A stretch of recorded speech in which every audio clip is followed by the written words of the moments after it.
Welcome back to Ravenheart Renditions, and today we're talking to Shannon Rogers, the host and creator of Renaissance Woodworker and the Hand Tool School. Hi, Shannon. How you doing?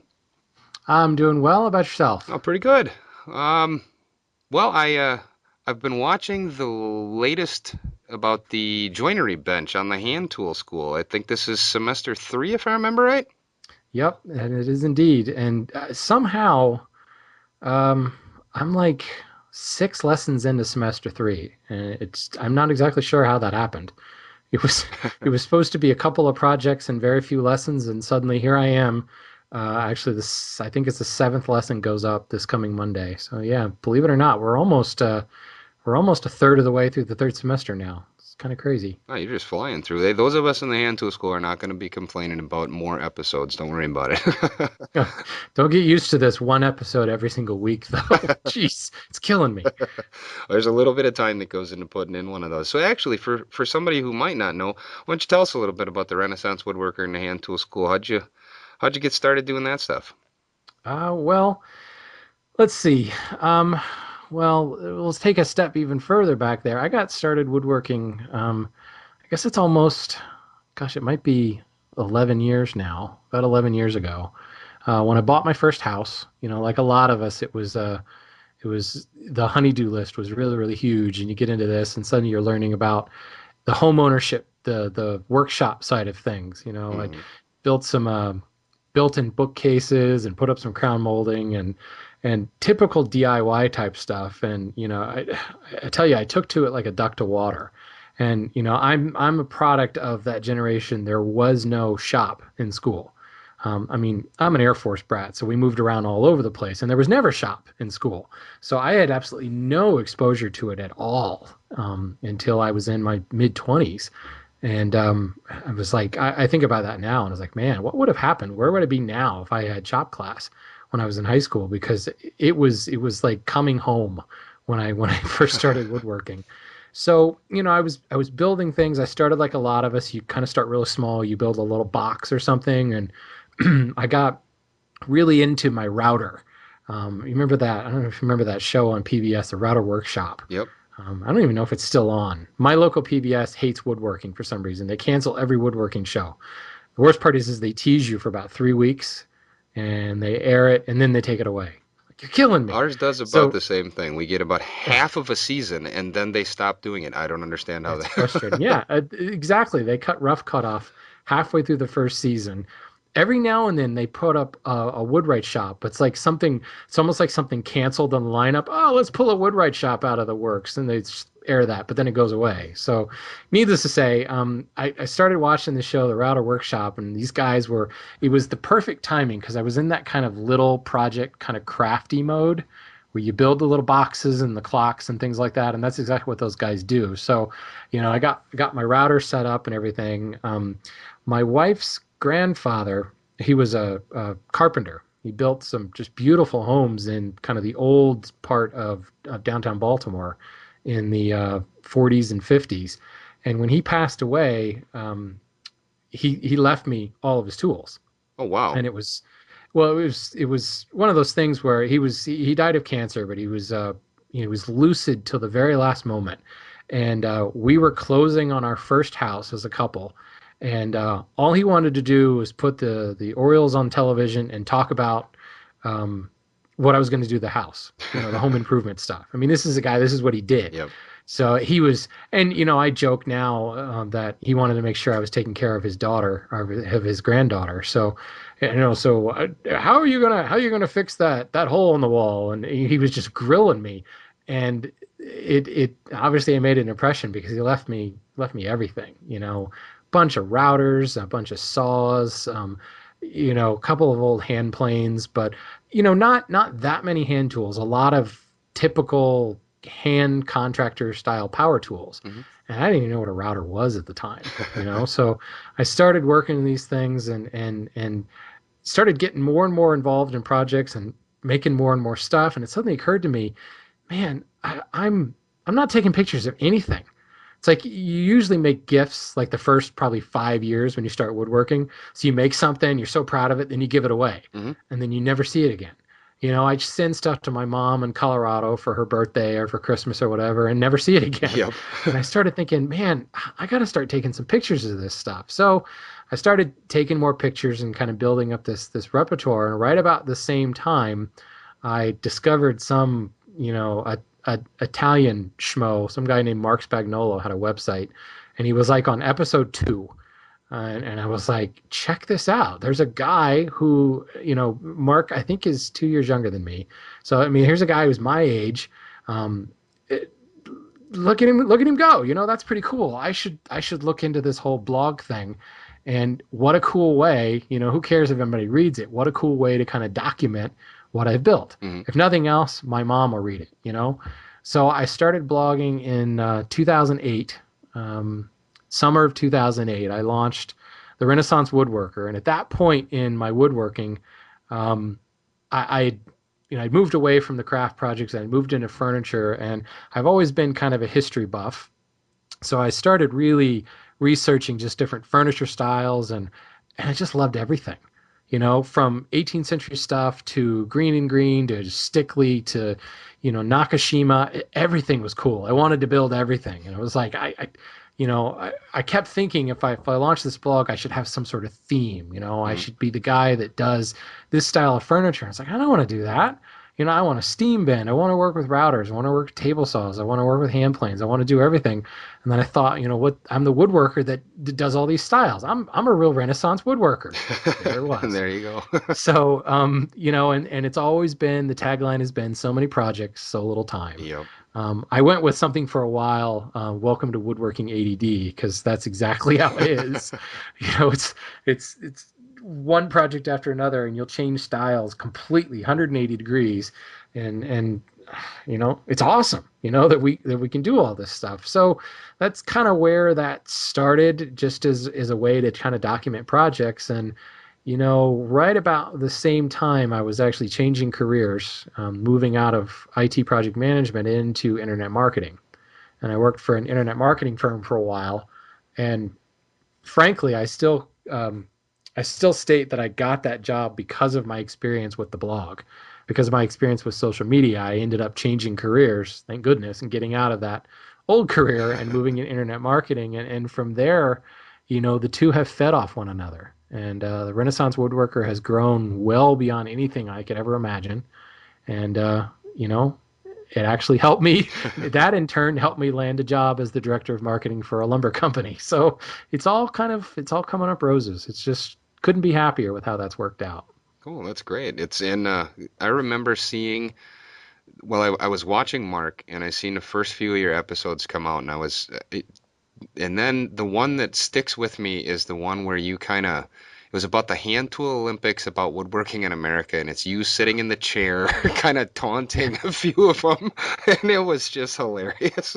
But- I did my best Bob Costas impression. I Yep. put on the suit, and the funny part was it's like I'm trying to set up something to make it look like a broadcast studio, and the only thing I could find was the Windsor chair I'd built and a palm. I was like, here's a potted palm and a Windsor chair. That doesn't really work, but okay.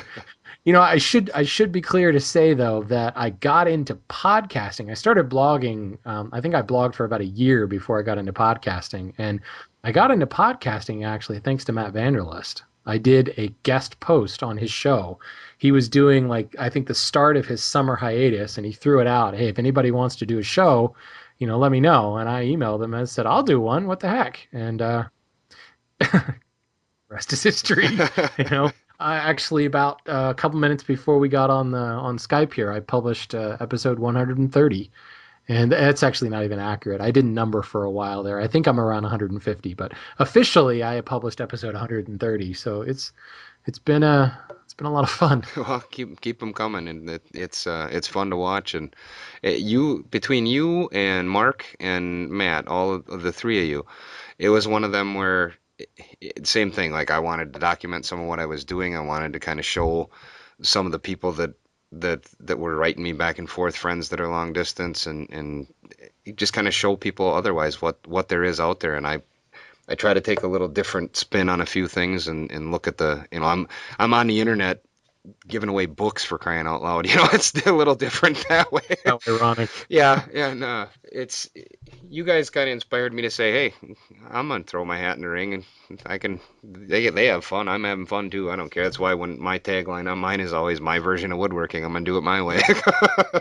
Heck yeah, and I think um, one of the coolest things I saw was whatever they call that opening segment in Popular Woodworking, like the editorial where the editor writes it, and Chris Shores basically said, if you want to support woodworking, start a blog, and it was like, whoa, Yep. a magazine just told their readers to start a blog. Yeah. That's the coolest thing in the world, and there's been an incredible explosion. I'd say even in the last 6 months since the latest woodworking in America. There's been so many more people jumping in, and it's so exciting. There's Yes. so many different perspectives, and you get started woodworking, and you very quickly realize there is no right or wrong way. Now, there's certainly unsafe ways to do things, but there's no wrong way. Well, don't quote me on that. The wrong way, if it's unsafe, it's the wrong way. But Yes. everything else, you can cut a tin in so many different ways, and it's whatever works best for you. And it's so fascinating to read, somebody else's post on how they did something. And that's the one thing I'll say to anybody who starts a blog or wants to start a podcast. Don't worry about has somebody else covered it. Don't worry about am I going to run out of stuff to talk about. Just talk about what you're doing in your shop. We love it. We as a woodworking community consume just about anything you throw out there. So the bar is set really low, and it's really easy to get in. So yeah, definitely go after it. Um, you asked, oh yeah, right. You asked me about the hand tool school too, Yeah, and then I got um, distracted. that's all right. Uh, Hand tool school. You know, some of that is driven by, I officially was in internet marketing at this point, and I'm seeing left and right in the professional sector. I worked a lot in the pharmaceutical industry, the evil empire of internet marketing, and you're seeing all these different tactics and all these different things going around, and I just was exposed to so many kind of how people are making money online. And, it was something that I thought, wouldn't it be cool if I could just make a little bit of money, monetize something of this? Because it's so much fun and it's such a passion of mine, but, it takes up a lot of time. Wouldn't it be cool if I could cover my costs? And I was already a Wood Whisperer Guild member. And I think almost 2 years, maybe. I don't remember when Mark started the whole thing, but it might have been close to 2 years. And at that point, I'd fallen off the deep end in hand tools. I don't know if I made that clear. I started like everybody, all power tools. I had the table saw, the joiner, the planer, bandsaw, scroll saw, you name it, I had it. And actually, it was a trip to Colonial Williamsburg that really lit my fire, that history buff thing again. And from there, it was all over till today, where there is a bandsaw and a drill press in my shop. And the drill press its days are numbered. If I can get a post drill to mount on the wall, that drill press is gone. So, it's been a transformation for me, and kind of a slow transformation. I mean, this is about blended woodworking. So I was very blended for, I'd say, maybe 5 years before it just started to get the better of me, and I went the whole hand tool route. But it was something I was thinking about. Wouldn't it be cool? Mark was doing these builds, and there'd be people who say, well, how would you do that via hand tools? So Mark kept kind of throwing in these little kind of alternate things in his guild builds. Well, here's how you could do it with hand tools. But Mark certainly is a guy who's using both, but he is more power inclined. Hmm. He's got too much Tim the Toolman in him to do entirely hand tools. He loves his hand tools, but he's always going to go to a power tool solution. And I started thinking, there's enough people in the comments and whatever asking, and enough people asking us on Wood Talk Online, how would you do that by hand? How would you do this? And my initial reaction was, seriously? How would you cut a tendon by hand? It's really easy. And then I started, whoa, well, maybe it's not common knowledge. Maybe it's dovetails. I think most people get that because there's so much coverage on cutting dovetails by hand. Pick up any But there magazine. was, yeah, yeah. There was what I thought was really simple stuff that, you just think about it. Well, how would you do that? All right, well, maybe you cut a dado by sawing the sides and then chiseling out the middle, and people were just flummoxed with how you could possibly cut this stuff by hand.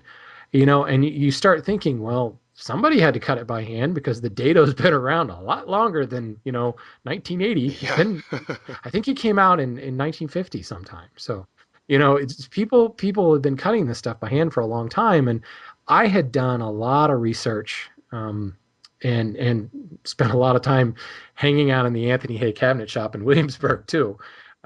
So to me, it was like, oh, that's perfectly obvious. And then this light bulb went off. It's not perfectly obvious. There's a lot of people that don't know how to do this, and a lot of people who really want to know how to do it. So how could I take something like the Wood Whisperer Guild and do it nothing but hand tools? So I emailed Mark and I said, "Hey, Mark, this is what I'm thinking about doing. Are you cool with this? I don't want to take your business." He's like, "Are you kidding me? That's awesome. The more the merrier." And to this day, we both have that idea. That's why you'll see me being the number one cheerleader every time somebody launches a subscription site, because there are just thousands, maybe hundreds of thousands of people that do not know this internet woodworking thing exists. And the minute Rob Cosman or Chuck Bender, guys that are a heck of a lot better than me at this, and guys who are a lot more influential than me, when they launch an online program like this, it brings more and more people in. Yes. And that's phenomenal. So anyway, Mark and I started batting ideas around, and I kind of got his blessing, if you will. I didn't want to steal the guy's business, and I didn't want to be viewed as, the poser who's doing the hand tool version of the Wood Whisperer Guild. So I thought, how can I make this my own? How can I turn it into something that's not just the hand tool version of the guild? And I started thinking this idea of, apprenticeships. And again, probably influenced by me taking trips to Williamsburg and learning about the apprentice program from those guys, thinking, well, we don't have apprenticeships anymore.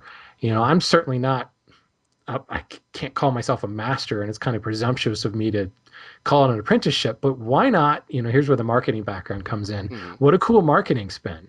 Make it like a virtual apprenticeship. And my original idea was that there could actually be kind of levels of subscription where, like, at the gold level, you have like a one-on-one type deal. Hmm. And one of these days it'd be great to do that, but the time to do that would just be sick. I mean, you could only take like 5 people every year to do it. Yeah. And the cost in order to make that worthwhile, because I would basically have to quit my job Yeah. to have the time to do that. In order for me to live on that, it would cost way too much. Hmm. It'd be cost prohibitive. So that died off, and it went down to this idea of turning into a membership site. And I stuck with the whole hand tool school idea. And you know, you're a member, so it's more about kind of a club Yeah. than it is about a school. I mean, certainly we have lessons, and there's kind of a somewhat cohesive flow to things. Yep. I cover a technique and then I incorporate it into a project. So it's kind of like a school, but so some of that's marketing. I call them semesters, I call them lessons, but it's basically a bunch of guys who love to work with hand tools, building stuff together, basically. But it's certainly it's morphed into somewhat more of a school, because there are a lot of beginners who have joined, and a lot of like complete rank beginners, don't own any tools, have never cut wood at all, but have been, really interested in getting in, and have been afraid to get in because they're either afraid of the power tools, freaks them out, or they're thinking, man, I don't have the space for that. I live in an apartment. I have, I think, about 50 members who live in apartments. I've got several active duty military guys that, you know, they're anywhere, Yeah. and I actually get emails from Iraq saying, "Oh, look what I just made last night." It's Oh, like, that's this awesome. is so cool. There's no bench. He's got a chisel and a saw, and he made a pair of winding sticks somewhere in Basra. It's like, that's the coolest thing in the world. I have a Mississippi riverboat captain who is in the school, and he doesn't have a workshop. He has a boat. He has the stern, the transom on the back of, right in front of the paddle wheel, and that's his workshop. It's like, that's the coolest thing. I kid you not. I have an ice road trucker in the hand tool Oh school, no, and that's his awesome. workshop is the cab, that little sleeper in the back of his cab. And suddenly there's all these guys that have been kind of armchair or closet woodworkers for years, that they've seen that, hand tools, it's not this kind of ancient mystical art, and only the true masters can cut dovetails by hand, or can cut dados by hand, or mill a board square and flat on 6 sides by hand. It's yes, there's a learning curve, but it's not that hard. It's really not. And suddenly, whether it was intentional or not, the lessons specifically in semester one have just made it very, very accessible to a lot of people. And some people have taken to it immediately and they're killing it. They're savants at it, and others are really, really struggling. But they're at least they know that, hey, I can do this. I've just got to practice on it a little bit more. So it was kind of this unintentional thing that suddenly all these people came out of the woodwork, if you will, and have jumped into hand tools. And if nothing else, I'm extremely proud of what's happened for that. So, and I get such a thrill out of it. There's an auto reply email every time somebody joins. 7 days later, they get an email saying, "Hey, tell me about yourself. I want to know your background." And what's funny is most people think that I actually wrote it because they're all really, "Wow, I'm so impressed that you care." And yes, I do care, but I got to be honest. The first thing I say is, "Got to be honest. This is an auto reply." It's 7 days. There's just no way I could keep up with it otherwise. But the stories that I hear of how they got into it, and it's just so cool. And that's one of the things that's so exciting about whether the hand tool school existed or not. Blogging and podcasting and getting these people to write into you to say that, hey, I tried, building that. I get more people emailing me now about the bow saw that I built, probably because Joel Moskowitz linked to it, and it's gotten more hits than most things on my site. But you get these people, and they send you pictures, and it's like, complete and total strangers bound by the picture of a saw. I mean, Hmm. that's just cool. So anyway, yeah, I get a little excited about this. Well, it's the same thing. I mean, I have way smaller viewership than your podcast or Mark's or Matt's or anybody's, but even the few people that have find my site, comment on, and the one that happens to win the book, Hmm. it's fun for me that somebody gets the email back say, hey, you won the book and everything else, and the emails back that I always get are always like, oh, that's awesome, I'm really happy I won that one, because they're all obscure enough topics that unless you really care, you're probably not going to comment to try to win it anyway. Good point. You've got a 1 in 5 chance. Yeah, Go. yeah, and it is. I mean, there's a couple of them that have literally had 3 or 4 comments instead of the 20 or so, and I'm like, well, I've talked to all three of you because I email back, so hey. I got to tell you, when I got started, I thought about doing that idea, and to be perfectly honest, I was scared to do it because I was afraid no one would comment. Well, Thinking, I figure how all I need is at embarrassing would least it one. be? It's like that would be so embarrassing. I've got this thing to give away, and no one even commented. No one likes me. But the one thing I'll tell you, and I'll take off the woodworker hat and put the marketing hat on. It's not about traffic. It's not about hits. It's about engagement. Mhm. And that's one thing I got to tell you. I've had exposure to a bunch of different industries from the internet marketer perspective, and the woodworking market online is probably the most engaged demographic I've ever seen. When I talk to some of my marketing colleagues and I tell them about some of the engagement things on my site, like time on site, number of pages viewed, they're blown away. I mean, we're like 80% more engaged than any other market. So either we're just complete losers that have nothing else in our lives that we can cling to, or, we all hate our jobs and try to sneak in time during the day to think woodworking. I don't know. But I mean, it's crazy. People come land on a woodworking site and they spend, you know, 80% more time on it than they do any other site. It's just nuts. So yeah, it's not about the number of visitors you get. It's really what do they get from it, Good quality content, and the numbers will come. It's Oh not that yeah. big of a deal. Yeah, it's fun to see the people, the few people that come back more often and the ones that are commenting more, and you almost, even though you don't know them, you kind of get to know them a little better, and Yeah. to me, this whole thing is just fun, and I'm glad that some of the people paved the road, and I'm glad I decided to give it a shot. So, Yeah. Me too. so the hand tool school's out and going good. The Renaissance Woodworker's been around for a while, and I don't think he's going away for a little bit there. Um, Nope. So outside of what we know about the Renaissance woodworker and the hand tool school, what kind of woodworking do you do that we don't see on camera?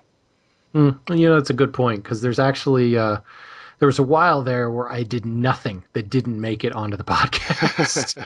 Everything I did, I filmed, and then it got to be difficult, because I do I guess I can call them commissions. I have um, three customers, three customers that continually come back and order stuff, and it's not my mom.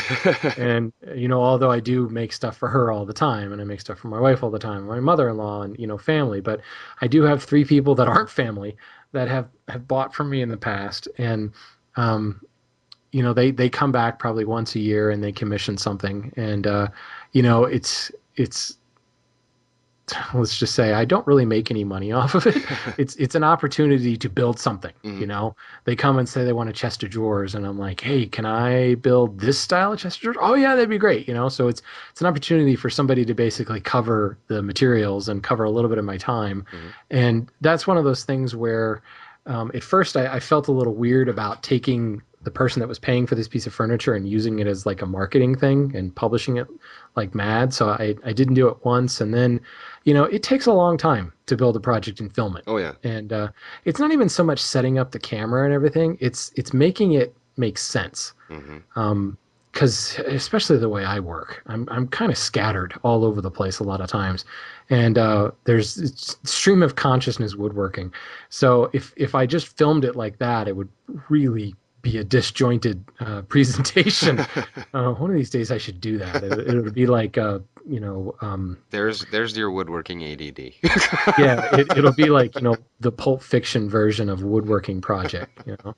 So anyway, it's when what I don't show on camera, I usually will at least take a photograph and throw up a blog post about it. But um, I really like period furniture. I like 18th century furniture, specifically Queen Anne, early 18th century furniture, and even more specifically, American Queen Anne furniture. Even more specifically, Southern American Queen Anne furniture. Let's get really specific here. What they refer to as neat and plain. It's the cabriole leg, but it's an unadorned cabriole leg. It's very clean lines, lots of S curves. Basically, what you see in Colonial Williamsburg. We keep going back there. There's a real there's a real sinner motif going A on there. little bit of a theme. But that's just been my style. I love that period in our country's history. Actually, it wasn't even our country then, but that period in this region's history when we were colonies, the woodworking that was done, the style that it was done in, the hand tool side of things, everything just comes together. It's my own perfect storm. So um, I recently built a card table. That actually was for my in-laws, but that actually was a commission this time. A Queen Anne cabriolet card table with the fly leg on the back that uh, peels out on a knuckle hinge and the table folds out. And it was a blast. I actually am going to be over there this weekend. I want to get some pictures of it in its final place to put that up on the blog because it's something I'm really, really proud of. And I didn't blog about it once. It's the only way I could get it done, frankly, was to not blog about it. Um, but lately, I've been going a bunch of different directions. I've been going back towards the shaker style of things and adding some more Asian influence into stuff. We have in my house here, we've got kind of a mixture of things. I've actually got a Queen Anne style chest of drawers right behind me, and to the left is like an entertainment center type thing that, frankly, the Xbox is in there, and it's a very clean shaker style piece, and that actually suits our decor a little more than the Queen Anne, as much as it breaks my heart to say. Yeah. So I recently built a coffee table, and it's pretty much a shaker. I mean, not that shakers had coffee tables, but a shaker style coffee table. And usually I'll try to throw a little bit of embellishment in there, so it's definitely not shaker, but stringing or a little carving or whatever, if you will, on the top, just to kind of make it my own. And it's funny because since I started the hand tool school, I think my projects have gotten to be a little bit more in line with what's going on in hand tool school. I'm building a lot of shaker and very simple stuff right now, and I don't know, it just kind of suits me. So maybe I'm Maybe I'm not challenging myself as much, but I enjoy building just kind of simple stuff.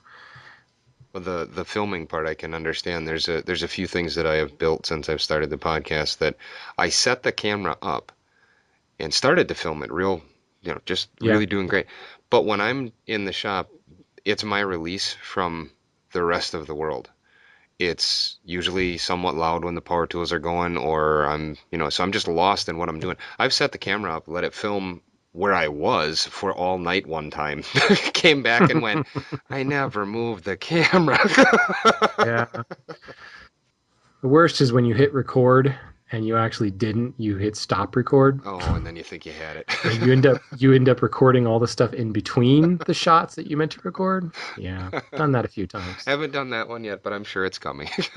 Oh yeah, you do it in the most inopportune times too. Things you can't do over again, Hmm.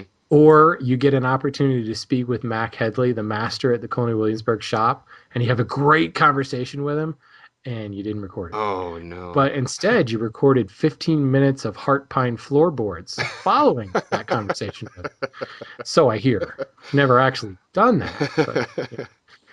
So yeah, to answer the question, it's certainly everything I build has a bit of a colonial bent to it. Got a couple Windsor chairs floating around the house here. I'm actually going to build another one at Roy Underhill School this summer. So um, if I had to say anything, it would probably be early colonial is the style that I like to build the most. Okay, cool. Well, coming from a at one time power tool guy and then a blended guy and now almost strictly hand tools, what do you Yeah. see as like the benefits for using hand tools first and then the benefits for some people still using power tools? Well, um, I do think that there's a precision that comes with hand tools that, while I'm not going to say you can't get it with power tools, it's a lot harder to achieve that precision. I know guys that can dial in their table saw to remove a thousandth of an inch. I just never, I never cared that much, frankly. And the if you think about it, you kind of rough out your joinery on a power tool and then you refine it to fit with a hand tool. So there is a real level of precision that comes with hand tool work. I personally think, and this is kind of one of the principles the hand tool school is founded on, I think that the hand tool skills are fundamental skills. Power tools basically take those tasks and make them faster and sometimes more repeatable. Hmm. But if you don't know how to do it without the power tool, are you selling yourself short? Are you missing out on a fundamental skill? Because there will be a time when the power tool can't handle it. You know, when that joiner's not wide enough. How are you going to flatten that board? You hate to rip it down into something narrower, um, or the planer is not going to fit it. How are you going to flatten that tabletop? That's 30 inches wide. You got to do it by hand. And certainly, there's any number of ways you can build all these router jigs, and you can use. I know guys who are wizards with a belt sander, and that actually takes more time to get better at than does to learn how to plane a board. So, I think that hand tools offer that foundation that can allow you to be a better woodworker, whether you do hand or power. Then, of course, there's the aspect of, with hand tool woodworking, it's always taking the tool to the wood. Hmm. So the footprint is much, much smaller. So back to like some of the members of the hand tool school that live in apartments or, drive ice roads, they don't need very much space. The bench is the center, or whatever your bench is. If it's a flat surface, that's the center of the shop, and everything revolves around that. So you don't have to have a huge space. You don't have to have huge amperage running into that space either, because you basically need some lights. And to be perfectly honest, in the quote modern hand tool shop, you need enough power to run a thickness planer because that's hard work. You should know how to take a board from rough sawn and make it flat and square on all six sides. Once you do that, you can chalk that up and say that's great. Now fire up your thickness planer because it's hard work, man. When you're building a lot and you've got to run, 30, 40 board feet flatten 30, 40 board feet. It's just easier to flatten one face with a hand plane and then flip it over and run it through the planer, you know? Hmm. So, but regardless, there's certainly this kind of much smaller footprint. And, it is quieter. There isn't all the dust and all the crazy carcinogenic dust. Even the dust that hand tools make is big, heavy stuff. There is no microscopic dust from a handsaw. Yeah. It's stuff that falls right to the floor, right at your feet because it's really heavy. Um, Depending on the wood, it might make you sneeze, but it's not going to, drift into your lungs and stay there for the rest of your life. Hmm. It's just, it's, I don't know. There's something very, very simple about it. But ultimately, it's that idea that these are the skills that you need to know in order to build on and go a little bit further. So I'd say kind of the flip side to that, and I kind of intimated this already, the benefit of power tools is it makes things a heck of a lot faster. Hmm. It will make things more repeatable. That's actually not a big deal to me because now that I build entirely by hand, I don't really care about repeatable. Everything's fit by hand individually. But there is something to be said, especially if you're in that kind of crafty state of mind when you're building clocks and pins and boxes and like craft show type stuff, batching stuff out, it's the only way to Yeah. go. And power tools, you set a stop block on a table saw or whatever and just batch out 30 parts and move on. So there's something very efficient and very repeatable about that.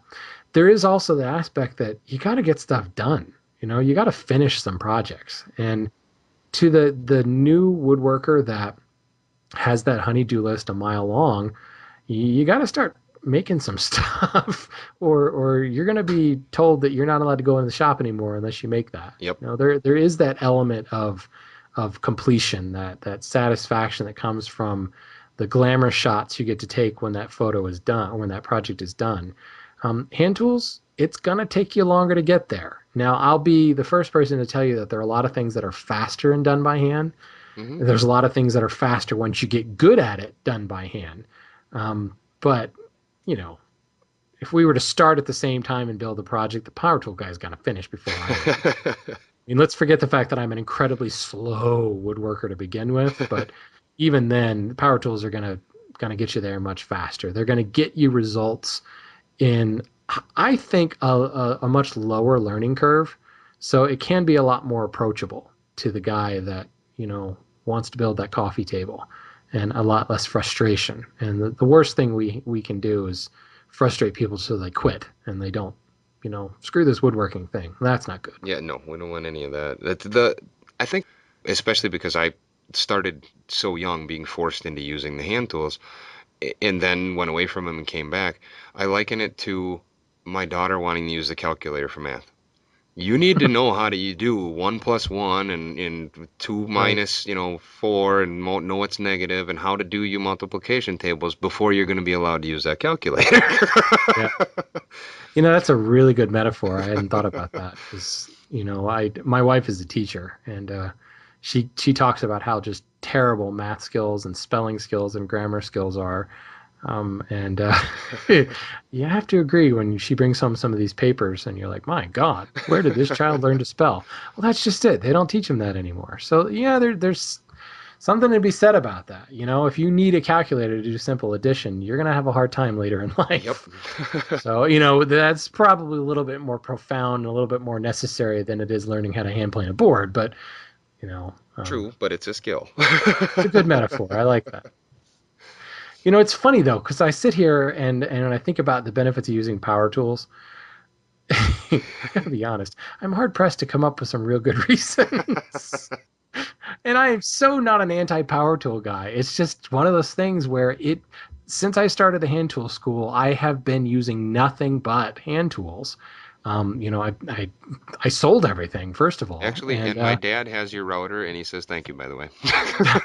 very nice. So glad to know it's being used. Yep. But it's one of those things where I've gotten so used to working in a hand tool frame of mind that you know I don't.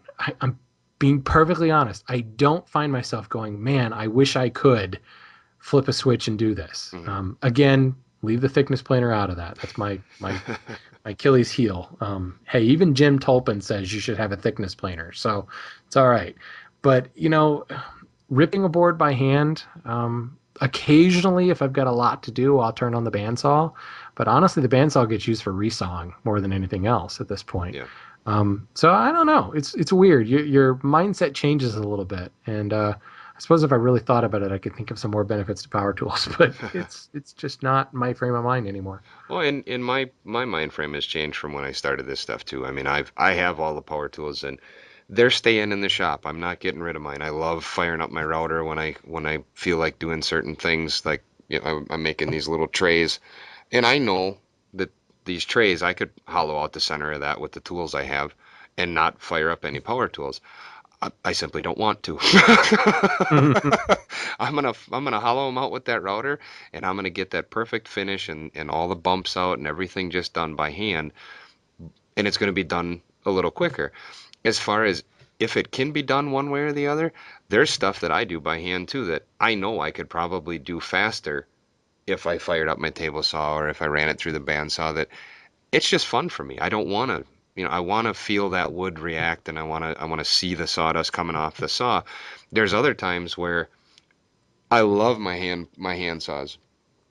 I Yeah. will cross cut anything and any joinery. I will almost always do with my hand saws. When it comes to ripping them, I'm firing up that table saw. I don't care.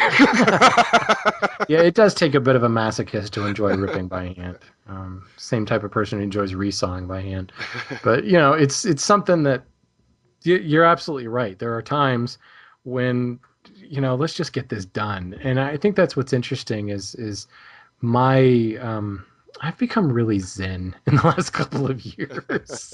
I don't really attribute it that much to woodworking. I attribute it to just I used to work in a very, very high stress, very high pressure industry, and it was all about the dollar, and the carrot was all about the dollar, and I got out of that, and it was the best thing that ever happened. It's funny because I kind of followed the Schwarzy anarchist tool chest frame of mind here, It's and kind of just started minimalizing everything. And I mean, the income is a shadow of what it used to be, and I'm totally cool with that. I mean, my wife and I don't make nearly as much as we used to before, but we're just fine. And you just get by with much less. And my woodworking was reflected by that, and it's probably one of the things that drove me more and more towards hand tools, was to kind of get rid of some of this stuff. And it was more the journey's the thing, to quote Shakespeare, mhm. than anything else. Now, that's not to say I don't like finishing projects, but um, I would much rather spend 10 minutes ripping that board, and just kind of I'm getting kind of metaphysical at this point now, but there is something very zen about it, and it's changed my perspective on things. I could never be a professional woodworker because of that. I'd never get paid. So yeah, is what it is. It's funny you mention Chris Shore's book, The Anarchist Tool Chest, because when I picked that book up at the last Woodworking in America, if I could speak, it might help. Um, Funny audio, and I can't even talk. And but I picked that book up, and I was sitting reading through it, and I too have recently changed jobs from one IT field to another IT Yeah. field, but entirely different. And it was the same time I'm reading this book is the same kind of things that I'm thinking through. And although I'm keeping my power tools and there's a lot of things there, there's a lot of stuff that's sitting down here, like a dovetail Yeah. jig that I picked up cheap and I've complained about forever that I've never used it. I don't want to use it. Uh, God, the infamous dovetail jig. We've all had one, and we've been like, God, this thing's such a pain in the butt. Every time I have picked up the book, set it up, looked at it, walked over and cut it by hand and said, I'm still not going to do it. Dovetail jigs make great clamps for hand cutting dovetails. I It's like a Moxon vise, basically. Yeah. Well, the only other thing I have to say is about this whole hand tool versus power tool stuff. I don't think it's as bad as it was when I started into doing the woodworking. It seemed there were magazines that we are a hand tool magazine and that's that. And there are magazines that we are a power tool magazine and that's that. The magazines, the community, everything seems to have went to more of a blended idea. And if you're a hand tool guy, you're a hand tool guy. And if you're a power tool guy, you're a power tool guy. Most of us put it together and do both. Yeah. I mean, am I wrong in seeing that it has changed over the years to not being so hand tools against power tools kind of crap? Yeah, you still see it in places, but more often than not, it's more of like a joke than anything Hmm. else. And as I said, there are still a few power tools in my shop. I'm not going to get rid of that bandsaw. It's a great tool. In fact, I will probably get a bigger bandsaw, and if I can ever get my act together. There are some power tools. I mean, there's a reason they call it the Neanderthal's apprentice. It's just a great power tool. Um, but the I think that happens with just about anything. There's kind of two factions that develop, and they're two opposite sides of the coin, and eventually people mellow, and they kind of come towards the middle a little bit more. And I think what that's really driven by is eventually we all want to get stuff done. Oh yeah, You know, yeah. eventually, you learn how to mill that board by hand, and unless you're a real purist, or just don't have power for some reason.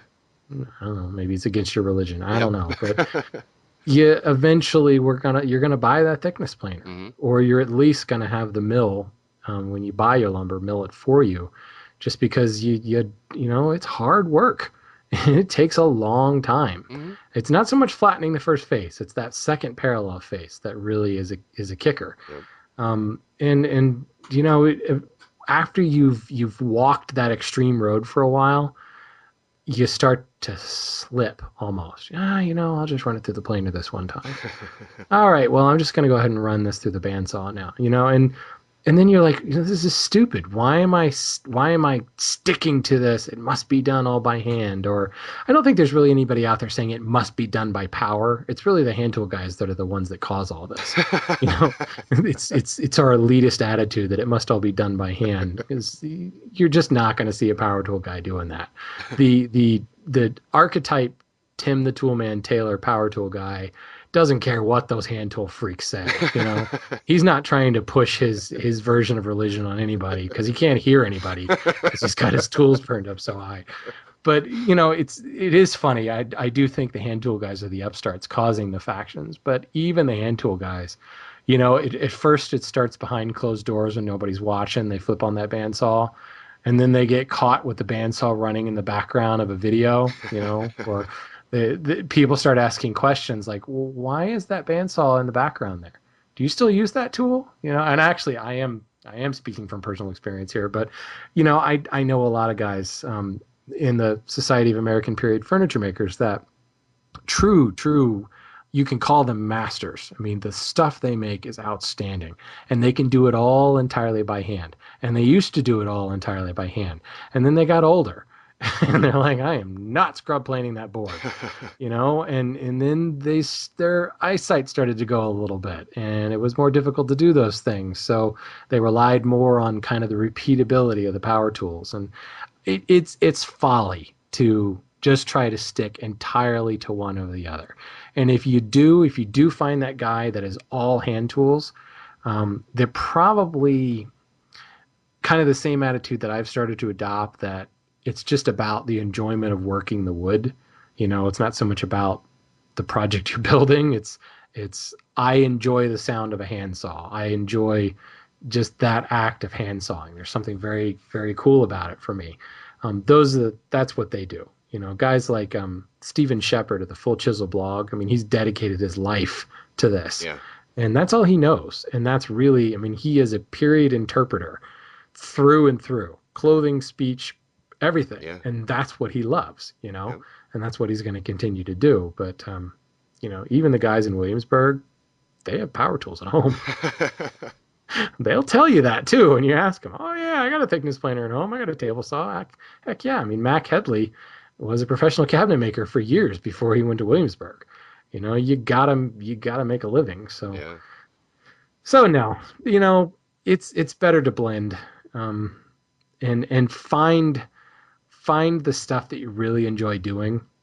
This is what I tell a lot of people. I get a lot of emails, to the Hand Tool School email address saying, tell me about this. What tools should I get? I'm the one I get a lot lately is I'm ready. I want to join your school, but I need to get the tools together first. And I'm so quick to shoot off an email saying, please don't go and buy all the tools before you join. Don't think. In fact, I would much rather you join and quote unquote audit things a little bit, because the last thing I want to see is have somebody buy a bunch of hand tools and discover that, hey, this milling thing is really hard. I Yeah. know I keep going back to that, but a lot of guys, I'd say greater than 50% of the current hand tool school membership, they don't mill by hand. They know how, and many of them don't have a joiner, so they can flatten a face, um, and then they run it through the planer. Many of those same guys will then go and edge joint and glue up panels by hand, but most of them are there to cut the joinery. They're there to saw the tendons and saw the dovetails and cut the dados and things like that. Um, and if that's all you're going to do is just cut joinery, there's a lot less planes you're going to need. And there's been a few folks that have been, they thought, okay, I've got to have these tools, and that's the kind of the fallacy of this whole hand tool school idea. The fact that school is in the name, you think of course list, I must have these things before I can join, and call that a marketing flaw. But it's there's people who spent just a boatload of money on tools, and they get into it and they're like, man, I'm going to buy a thickness planer. I wish I hadn't bought that 4 plane. I wish I didn't have that joiner plane and that number 5 and the number 4, and Oh, and and those are not cheap either. no, whether you buy them brand new from somebody like Lee Nielsen or buy them from Wood River, you're still talking hundreds of dollars. Yeah. And heck, even the vintage ones now. I mean, the vintage tool market's gone nuts as far as prices. It's just ridiculous. I have very few planes. Actually, I have very few hand tools that are not vintage in one way or another. And Yeah.